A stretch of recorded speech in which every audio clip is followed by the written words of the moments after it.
อ๋อโถสุดยอดพี่น้องเอ้ยโอ้ยทิวทัศน์ธรรมศาสตร์งามคักพี่น้องเอ้ยอามื้อนี้ถือว่าเราเองก็ได้เดินทางอ่ามาเยี่ยมยามสวนเบาฝนเนาะ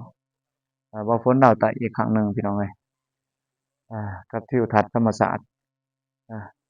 สวยงามฝนตกปล่อยๆจักหน่อยพี่น้องเอ้ยอากราบทักทายสบายดีพ่อแม่พี่น้อง FC ที่น่ารักเบิดสุขุสุคนเนาะบ่ว่าอยู่ไกลอยู่ไกลอยู่ภายในและก็ต่างประเทศก็ยินดีต้อนรับเข้าสู่ช่องบ่าวผู้วงแชนเนลอีกเช่นเก่าเช่นเคยพี่น้องเอ้ยอ่าโอเคมื้อนี้ก็มาพาพี่พาน้องมาเบิ่งทิวทิวทัศน์แล้วก็วิถีชีวิตการเก็บกาแฟการอยู่หัวอยู่สวนเป็นจั่งใดพี่น้องเอ้ยแล้วก็มีความมื้อนี้ก็ถือว่าเป็นบรรยากาศเป็นมื้อพิเศษพี่น้องเอ้ยมีทีมงานยูทูบเบอร์แล้วก็น้องๆที่เป็นน้องบ้องน้องเตะเลยน้องเดิมแล้วก็อ่น้องสะดิน้องหานพี่น้องเอ้ยแล้วก็น้องน้ำฝนหลายผู้หลายคนเนาะแล้วก็มาเก็บกาแฟอ่านำบ่าวฝนเนาะมาช่วยเพิ่นเก็บกาแฟอาสิเป็นจั่งใดแหละบรรยากาศบ่าวเองก็สิพาพี่พาน้องไปเบิ่งนำกัน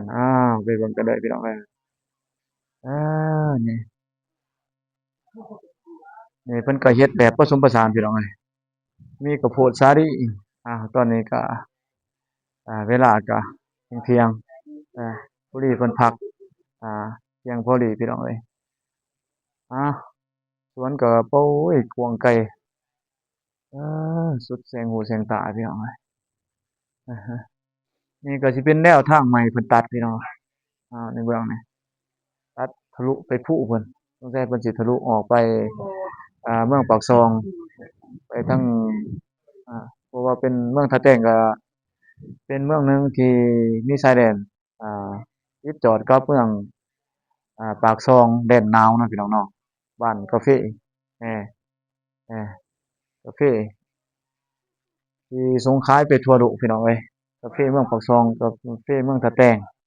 ลักจึ้งแล้วก็กาแฟอ่าเมืองกะดึก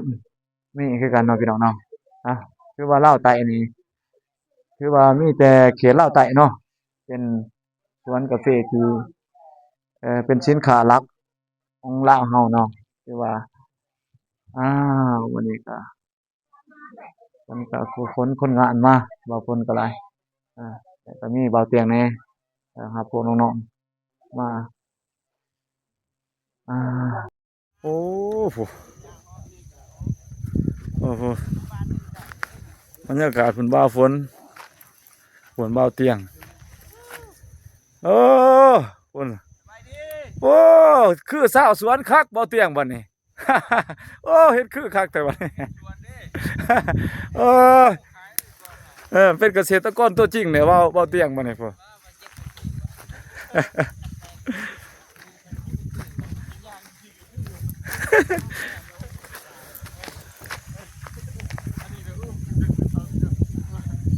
พุ่นน้องบ้องก็มาเก็บกาแฟ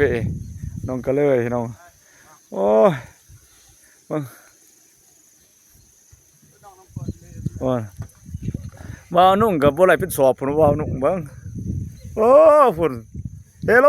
พุ่นต่างประเทศอยู่ มานั่งพุ่นโอ้ขนาดพุ่นโอ้ยได้สอบป้ายเพิ่นว่า เก็บข้าวเดียวได้สอบป้ายเพิ่นบ่กำลังมาโอ้ยมันเก็บจนสิได้เอาแล้วว่าซั่นแล้วเบิดโอ้สวนเป็นเท่าเฮกตาร์ได้เอาไว้แท้พวกโอ้คักแท้กำลังมาลูกบ่สบายลูกซักวัคซีนได้แพ้วัคซีนก็เลยพาเพิ่นไปคลินิกก็เลยพวกมาไปกวดขึ้นมันขาไข่ซักวัคซีน3เข็มเป็นอักเสบแรงเบิดขาก็เลยว่าไข่บ่สวงก็เลยพาไปโอ้ไข่จนแดงเบิดบ่แม่นแม่แน่อยู่บ่ ค่แน่แล้วแค่แน่แหละ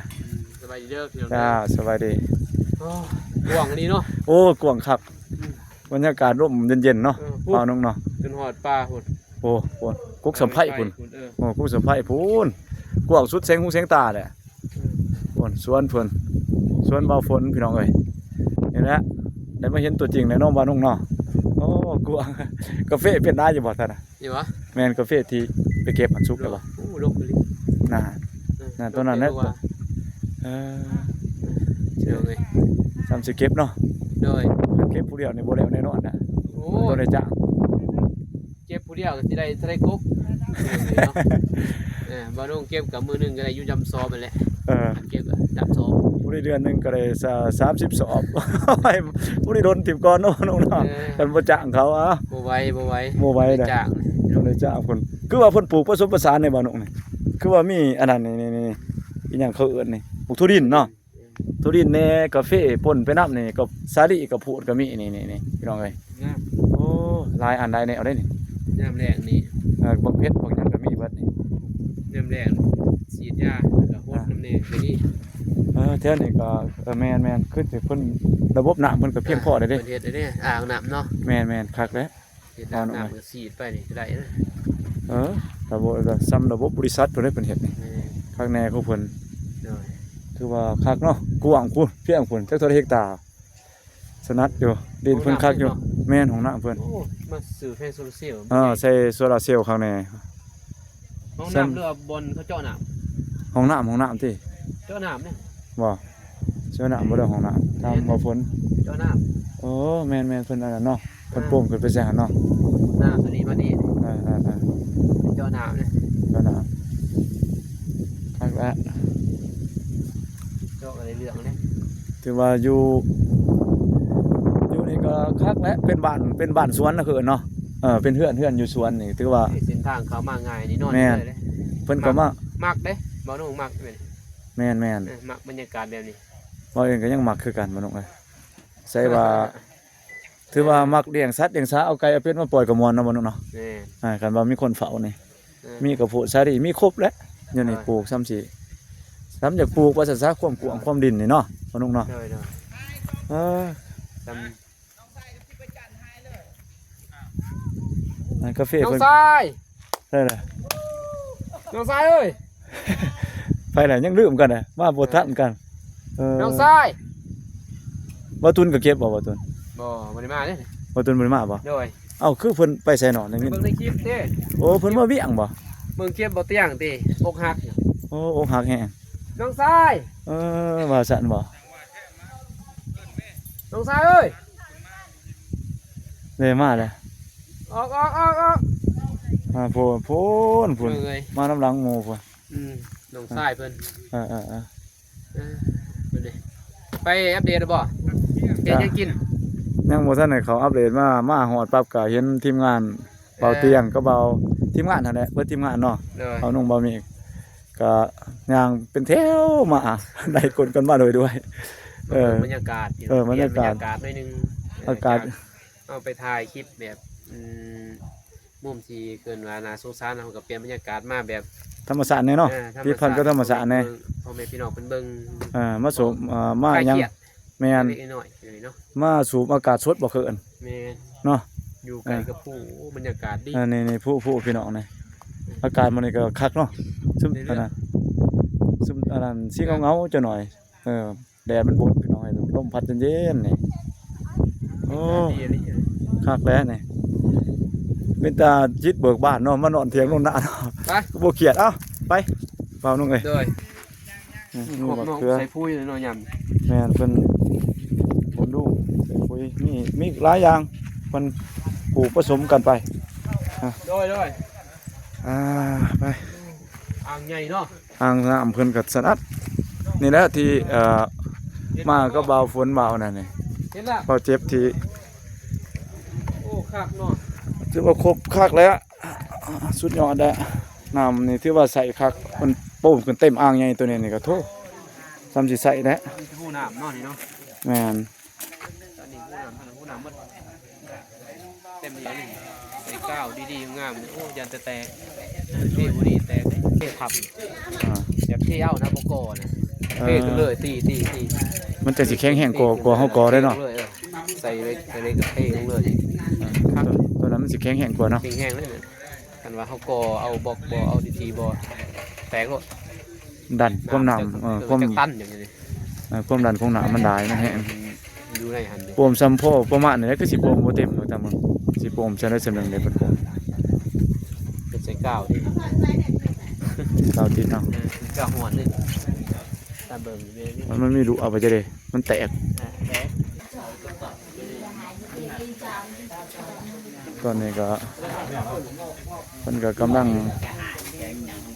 พักผ่อนช่วงพักเที่ยงเนาะ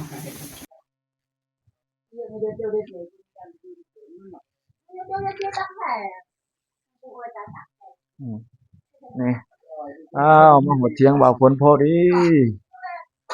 บรรยากาศก็เที่ยงๆพอดีกินข้าวกินปลานี่พ่อเห็นนี่นี่แหละไปดีเด้อนี่บ่เจ็บอันนี้ความรอบ่ทุดบ่ถอยดอกคนนี่รอขึ้นหน้าเลยดอกคนนี่เอ้าคือว่าเอ่อไปสิบ่ไปไปเวียกจังได๋ล่ะบ่บ่เจ็บโอ้ไปธุระพี่น้องเอ้ยนี่ประมาณตอนเช้ามาตอนเช้าบ่อ้าวสิถามอันนั้น คือบ่ขึ้นมาทางนี้เลย นี่ซะเอาบรรยากาศอยู่นี่ก่อน เด้อ ผมไปทำธุระบ่ แม่นทำธุระ เอ อื อ ม โอ้เพราะว่ามันก็ใกล้สมควรพี่น้องเอ้ยแต่เมืองท่าแตงหามาปากซองก็80กิโลเมตรเนาะประมาณ80กว่าพุ่นน่ะ แต่ถ้าแต่งนี่ แม่น ปักเซ่100แต่ทงวาย โอ้แม่นเด้อเว้ยก็ ร้อย ประมาณเนาะไล่ไปก็200นี่ไปกับว่าวคน คนจำเลย โอ้ยจะสิถือไว้ได้ติบ่ให้แซงเลยบ่หรือมีแต่แซงเขาอย่างเดียว เขาแซง เขาแซง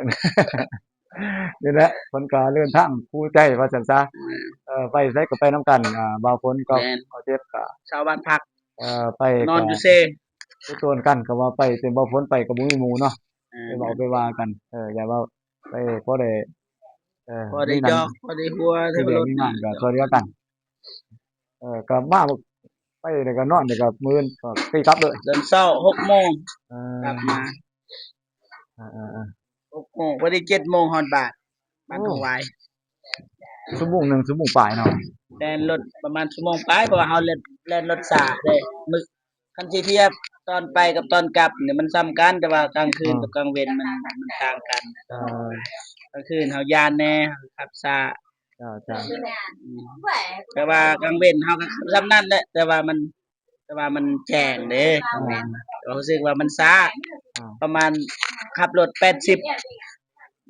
ก็รถใหญ่ก็ถือว่าไวเติบเลยบ่ไหวรถใหญ่ธรรมดา80 100นี่ซ้ำนั้น บ่ ถือ ฮ ว่า อ ไว ดร้อยบ่พ้นขับบ่เคยฮอดร้อย เพราะว่าขาลงนี่มันก็ลงข้อยเนาะก็สิไว้แหน่พี่น้องแต่ว่าขากลับนี่มันขึ้นข้อยมาเลยตั้งแต่เมืองบาเจียงปากเสขึ้นมาบาเจียงนี่ก็ขึ้นมาเมืองปากซองถ้าแต่งมันขึ้นข้อยเลยพี่น้องเอ้ยมันขึ้นบ้านผู้เนาะ แม่น มันก็สิอืดแหน่ช้าแหน่จักหน่อยพี่น้องเออนี่เพิ่นก็เดินทางไปมามื้อนี้เพิ่นก็บ่ได้พักผ่อนเลยมาก็มา บ่ได้เปลี่ยนเครื่องชุดเก่า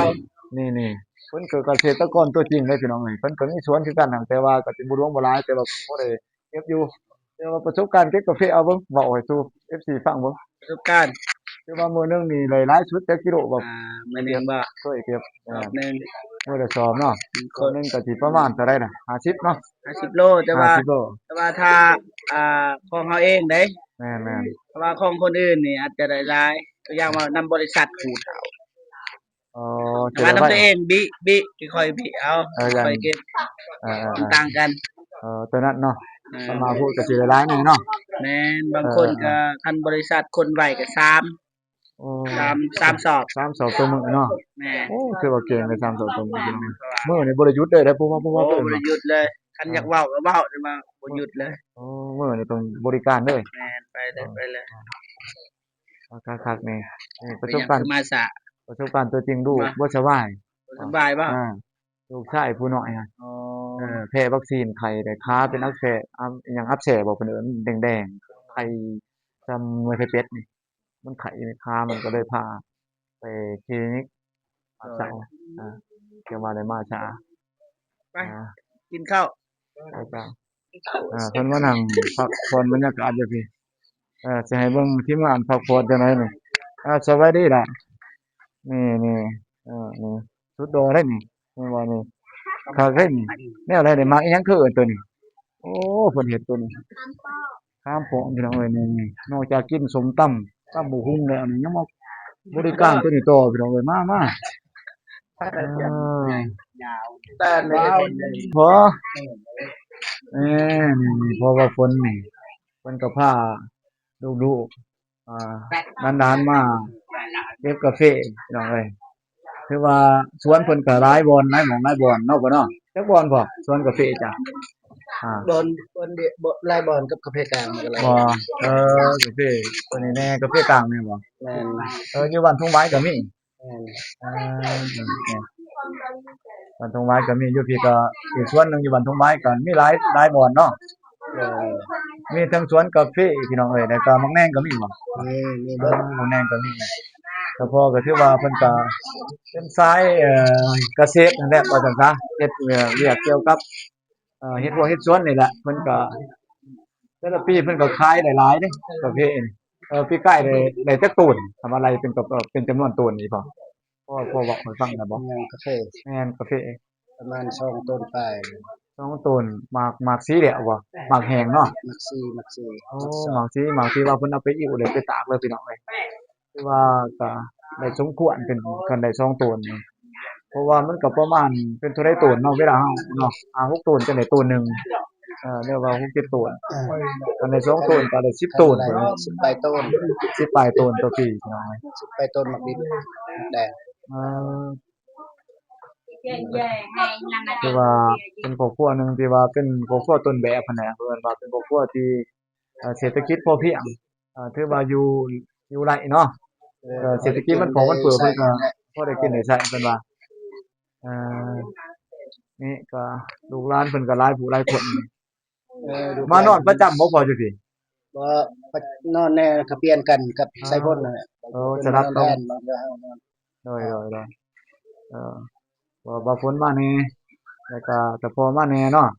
ครับแล้วแต่มื้อคันบ่เฝ้าก็บ่เป็นติเขาสิเอา เขาสิรอให้เนาะบ่เนาะโดยขอบใจหลายเด้อเพิ่นก็ขออนุญาตขึ้นไปเทิงแล้วบ่เด้อ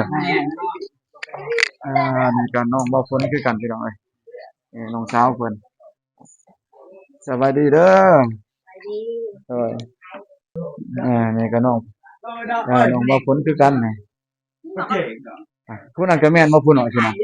น้องโอ้หลานน่ะบ่น้องบ่ฝนผู้ละน้องมันกำลังกินข้าวอ่าอ่า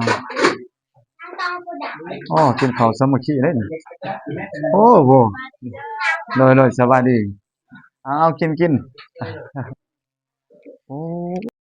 สวัสดีได้ข่าวว่าเมื่อซื้อเรียกรวนมาจ้ะอ่า ชมเนาะโอเค เอ่อ กินแล้วโอเค เพิ่นไปเวียกบ่ แม่น อ่า เยี่ยน ผู้ใดล่ะผู้หลาบ่ บ่กินงา โอ้กินยากบ่เพิ่นสิไปเฮียนหยังล่ะเฮียนอยู่ไสล่ะ จังว่าได้เฮียนวิชาสีโพน เฮียนอยู่เชหรือเฮียนอยู่เวียง เวียงแต่ว่ารถอยู่ทางแตงมันบ่ทัน โอ้บ่ทันรถก็เลยว่าไปส่งเพิ่นอยู่พุ่นเด้อมหาลัยแห่งชาติพุ่นติเป้าหมายเด้อเนี่ยล่ะ บ่ไปเฮียนแบบว่าวิชาชีพแบบว่าวิชาแบบไปขับรถบ่หยังประมาณ โอ้วิชาเฉพาะเพิ่นเนาะ เนาะ วิชาเฉพาะที่ว่าก็สิเป็นขับรถบ่เฮียนขับรถอันนี้เนาะแน่นอนก็ง่ายเลยบอกเพิ่นเด้อมันก็ใช้เวลาบ่รุนเนาะหลักสูตรมันก็บ่คือเฮาเรียนมหาลัยคือมหาลัยแห่งชาตินี่ก็ต้อง4ปี แม่น แต่ว่าก็ใช้ทุนหลวงหลายคือกันแต่ก็ดีถ้ามาเรียนก็ได้แต่ว่ามันก็สิช้าแหน่พี่น้องเอ้ยจบมามหาลัยแห่งชาติก็สาขามันก็หลายสาขาวิชาเนาะคันถือวิชาที่ว่าอันนี้แหน่ก็ได้เฮ็ดเวียกเนาะหาเฮ็ดนำโครงการเฮ็ดเวียกนำบริษัทเนาะเป็นส่วนใหญ่จะเน้นไปเพราะว่ามันก็ค่าแรงหลายแหน่เนาะรายรับก็สูงแหน่ตัวนี้ก็นี่ก็เป้าหมายสิแม่นเรียนมาเฮ็ดธุรกิจตัวเองบ่แนวใดเป้าหมายเพิ่น ว่าแล้วมันเทื่อก็ไปหารับจ้างนำบริษัท อนาคตบ่ทันโหน แต่ว่าเอาข้อมูลไปก่อนเนาะเรียนให้มันมีเพราะว่าเขาจ้างงาน โตก่อน เออๆถ้าว่ามีความรู้แหน่มีใบประกาศรองรับแหน่ก็ได้ค่าตู้แพงแหน่เนาะเขาจ้างงานก็คุ้มค่าแหน่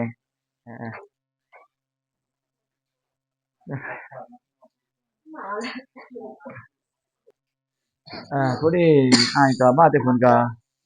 กินข้าวแล้วก็เลยออกมาเลยก็จะได้เวียกงานก็ไปเรื่อยๆเนาะมื้ออื่นวางแผนได้แล้วเพราะเองก็บ่ได้ไปถามเรื่องอัปเดตเรียกของงานเนาะก็มีแต่บางคนกับ มื้อนี้สร้างเพิ่นลงมือเฮ็ด เริ่มแม่นบ่ แม่นเพิ่นบากกันนี่เซา จ้า แต่ว่าทางเฮาก็บ่ได้อัปเดตมันจะว่ามื้ออื่นบางคนก็สิอัปเดตแต่เช้า จ้าเพราะว่าอาศัยว่าเพิ่นก็อยู่ไกลแน่พี่น้องเอ้ย เด้อ เพิ่นก็อยู่ใกล้กันแต่ว่าเว้าเองก็ประมาณ10ปลายกิโลเมตรก็เออ ใช้เวลาในเดิน ใช้ ทาง เวลาแต่ว่าก็สิไปอยู่ในช่วงนี้แหละก็ได้สิได้ขอบพี่น้องเลย FC ว่าตัวนั้นสิว่าบ่าวงไปซ้ายอีกประมาณวันจันทร์นี่บ่าวเองก็สิได้เข้าร่วมงานฝึกอบรมเป็นเวียกที่ว่าเฮ็ดเพื่อส่วนรวมนั่นแหละพี่น้องเอ้ยเฮ็ดเกี่ยวกับการสำรวจพลเมืองพี่น้องเอ้ยวันที่20หาวันที่30จะบ่าวเองก็สิไปเป็นครูฝึกให้กับนักเรียนสำรวจพลเมืองที่อยู่อาศัยเนาะในประเทศลาวเฮา เด้อ แต่ว่าโดยเฉพาะเมืองสะแตงเอาว่าเองรับผิดชอบก็สิได้ขาดแหน่สิบ่ได้คันว่าวางเวียกเว้าเองก็จะได้ไปร่วมสิย้ายเวลาเนาะ เพราะว่าไปอัปเดตบ้านหนองหานก็สิขอบทั้ง FC เลยแล้วก็สิขอบทั้งบ่าวฝนแล้วก็บ่าวเจ็บเลยว่าสิบ่ได้มาแบบคู่มื้อหั้นนะก็สิว่ามื้อถ้าว่ามื้อใดว่าวางแล้วก็สิออกมาเพราะว่ามัน20มื้อเด้โอ้10มื้อ แต่วันที่20หาวันที่30ท้ายเดือนเพราะว่าการเตรียมบัตรสำรวจคนเมือง10ปีสำรวจเทื่อหนึ่งในประเทศลาวเฮาแต่เพิ่นก็มอบหมายก็เฮ็ดเวียกทางการแหน่ก็สิได้สละเวลาแหละบางคนเอ้ยก็สิมอบให้บางคนอัปเดตเนาะบางคนเนาะ เด้อ ขอบางคนเลยถ้าว่าบ่ได้ไปหักมื้ออื่นก็ยังสิไปอัปเดตอยู่บางคนเอ้ยก็ถ้าเป็ เป็น นไปนํกัน จะวันจันทร์วันอังคารไปนี่ก็ถือว่าบุกตั้งแต่8:00 นหา4:00 นแลงเฮาฝึกหั้นนะตามมุ่งราชการเพิ่นนั่นแหละแต่มันก็สิยากแหน่ยากเวลาก็สิเป็นจังได๋แหละพี่น้องเอ้ยเบิ่งตัวจริงเราเองก็อยากมาอัปเดตเบิ่งตามเวลาที่เหมาะสมก็สิไปก็บอกเพิ่นเนาะโอเคมื้ออื่นก็จังว่ากันใหม่บ่เพิ่นเอ้ยขอบใจหลายๆ เข้าใจ พี่น้องเอ้ย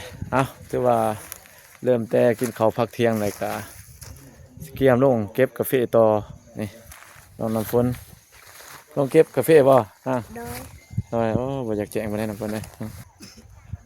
เราเองก็สิปิดคลิปกับภาพบรรยากาศที่สิไปเบิ่งน้องๆเพิ่นเก็บกาแฟว่า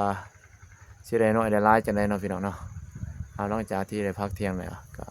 สิลงเก็บกาแฟแล้วก็ยังสิถ่ายให้พี่น้องได้เบิ่งสำหรับ EP นี้ก็สิได้ขอจบส่ำนี้ก่อนอื่นก็เราเองก็ขอขอบคุณเนาะขอมุกขอบใจทุกกำลังแห่งใจที่แวะเข้ามาเบิ่งมาชมคลิปของบ่าวผู้วงชาแนลขอให้ทุกคนมีแต่ความสุขความเจริญเนาะปราศจากโรคภัยไข้เจ็บปรารถนาสิ่งใดก็ขอให้ได้สิ่งนั้นเนาะขอให้ทุกคนดำๆได้ด้วยเดินทางไปใส่มาใส่ก็แขวขาดจากพยันตรายเนาะปลอดภัยเป็นเศรษฐีกันเบิดสุขสุขคนพี่น้องเอ้ยพี่นาจังพอกันใหม่พี่น้องเอ้ยไปเก็บกาแฟต่อน้องน้ำฝนไปเฮาไปโอเคไปก่อนพี่น้องเอ้ย